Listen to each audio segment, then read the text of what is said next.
Mass deportation of immigrants using a law that dates back over 200 years. Is it really possible that a law from 1798 is being used to enforce policies in the modern age? This is a question many are asking. Today, we're diving into this highly controversial topic, and I'm sure the discussions here will stir up quite a bit of debate. If the U.S. administration has decided to use the 1798 law to deport immigrants swiftly, what does this mean for the future? Are we going back to an era when enemies were deported at the government's command?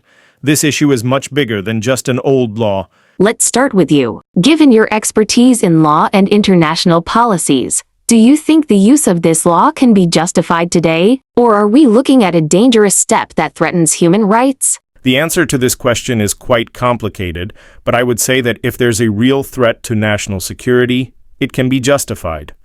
However, the issue is that this law is being used very quickly and in ways that were not anticipated.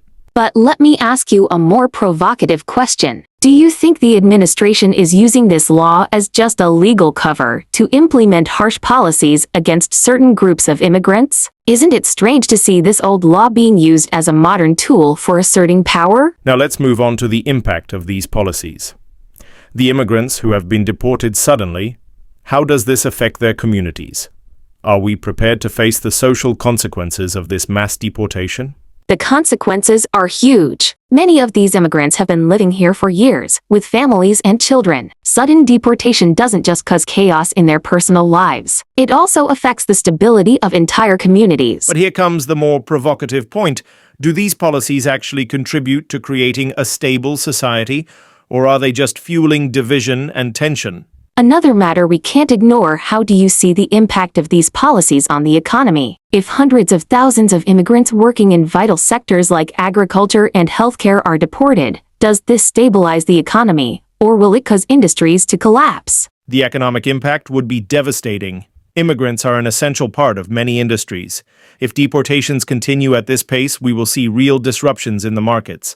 It won't stop at the individual level, it will affect the economy as a whole. So, what do you think will happen in the future? Do you expect real changes in these policies? Or is there hope for more humane policies that still maintain national security? Or are we facing a much harder reality than we realize? I hope for a balanced solution, but honestly, the current situation suggests that these policies might persist for a while, making change a difficult task. Discussions around immigration policies, especially mass deportation, are far from over, and discussions about human rights will certainly continue. But in the end, we have to face these tough questions. Will we be part of the solution, or will we remain stuck in the cycle of debate? Thank you for the fascinating discussion.